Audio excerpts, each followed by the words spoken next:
Mr. Speaker, you are the company that you keep. The Prime Minister, who is desperately trying to rebrand himself and his Liberal government as new, responsible, pro-energy and non-radical, picked the most radical and corrupt minister from the Trudeau government who oversaw the most corruption and debt in Canadian history to be in his Liberal cabinet. Well, Solomon once said, Mr. Speaker, a mirror reflects a man's face, but what he is really like is shown by the kind of friends he chooses. Indeed, former Environment Minister, now Minister for Canadian Heritage, wants approval tonight in the estimates to spend $253 million more of your hard-earned taxpayer dollars. Remember, this is the same radical Environment Minister who was in charge of the Green Slush Fund, who saw $400 million of taxpayer dollars go to Liberal insider and his friends. So let's have a quick look at who the former Minister of the Environment is. So a recent article by Jim Warren. An intriguing detail to emerge in the House of Commons committee proceedings is that Environment and Climate Change Canada Minister holds a beneficial interest in Cycle Capital, a Quebec-based venture capital firm that received millions of dollars in SDTC grants. The minister first came to the attention of environmentalists across Canada and internationally for performing a couple of infamous media stunts. In 2001, he scaled Toronto's CN Tower, unfurling a banner reading, "Canada and Bush Climate Killers." The following year, he led activists in an assault on the home of Alberta Premier Ralph Klein. They managed to erect a fake solar panel on their roof and scare Klein's wife, Colleen, who was at home at the time. It sounds like he's a radical to me. By 2016-2017, the minister was helping engineer the demise of TransCanada's Energy East pipeline. Again, this is a minister that doesn't sound like he's a supporter of Canada being an energy superpower. A partial list of the former Environment Minister, current Culture Ministers, employers and clients include Equiterra, a Montreal-based environmental organization, Greenpeace Canada, Greenpeace International, and he was a consultant and shareholder in Cycle Capital, a Quebec company that received as much as $250 million in Green Slush Fund money. Again, this doesn't sound like a minister who's all of a sudden going to be pro-Canada being an energy superpower to me. And I don't think it sounds like that to most Canadians watching tonight. A quick recap of the former Trudeau Environment Minister, now current Canadian Culture Minister's record of corruption. The minister was a lobbyist for a company that benefited from the Green Slush Fund to the tune of $250 million. The minister owned shares in a company that benefited from the Green Slush Fund to the tune of $250 million. The minister refuses to say what the value of those shares are and refused to and really caused Parliament to be in gridlock just before the last election because of that.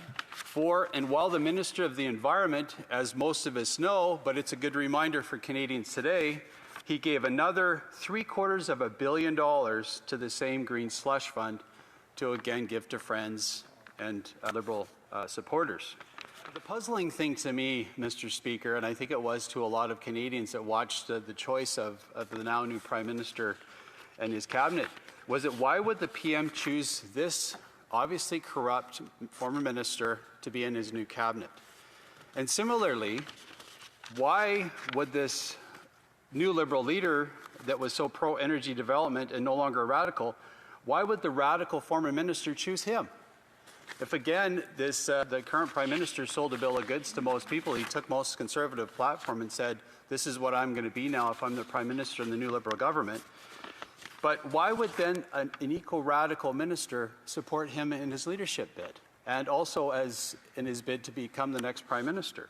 Well, a quote from the current Minister of Canadian Culture. The current Prime Minister is the leader we need to build Canada's future. Let's choose Canada. Let's choose the new Prime Minister.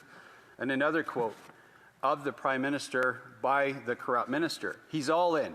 The new Prime Minister is the right person for Canada's future, and this is why I am supporting him as the next leader of the Liberal Party. But again, what does it say when a known radical chooses you to be the leader of the party? I think it begs a lot of questions for Canadians out there. Here's a Prime Minister that says all of a sudden he's seen the light. He's going to build pipelines and turn Canada into an energy superpower.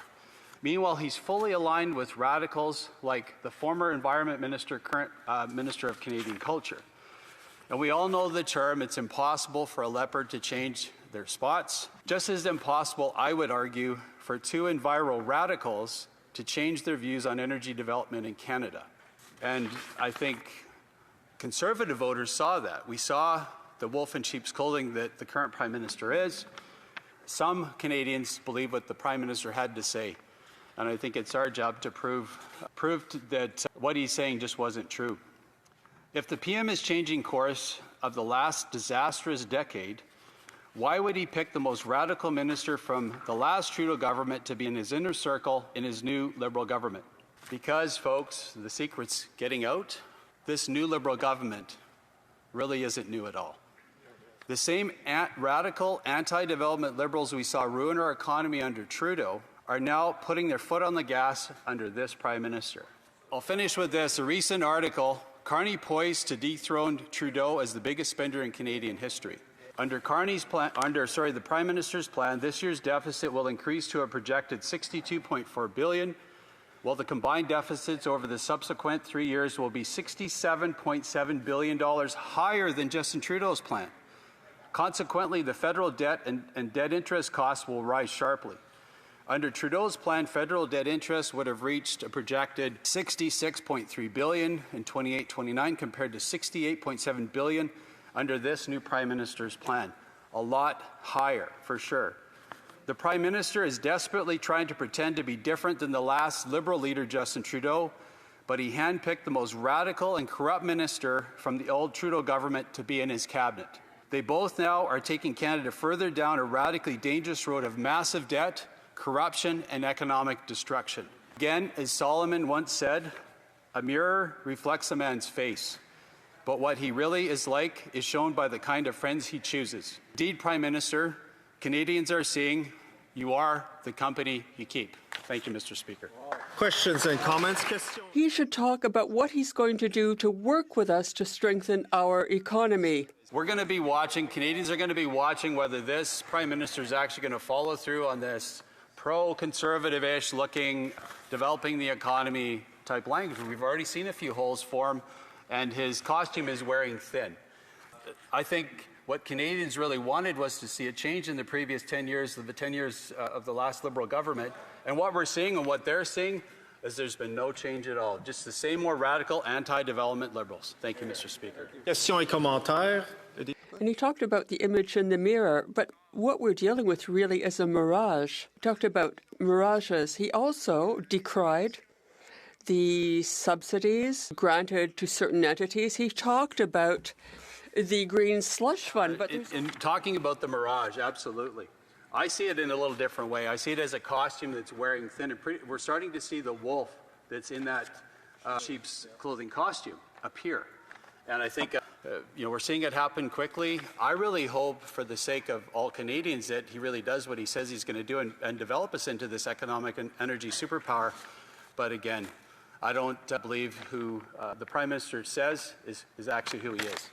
Questions and comments? This new Prime Minister has introduced something new, and I wonder what my colleague thinks of it. He has proclaimed that he's going to account for things differently. He's going to separate spending into two categories, operational and capital.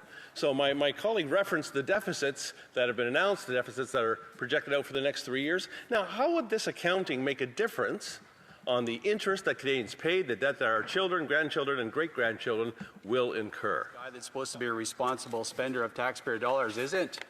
I just quoted that he's going to spend dramatically more than the previous irresponsible 10 years of Trudeau government has already spent. More. Is that even possible? Yes, it is, because they're going to do it.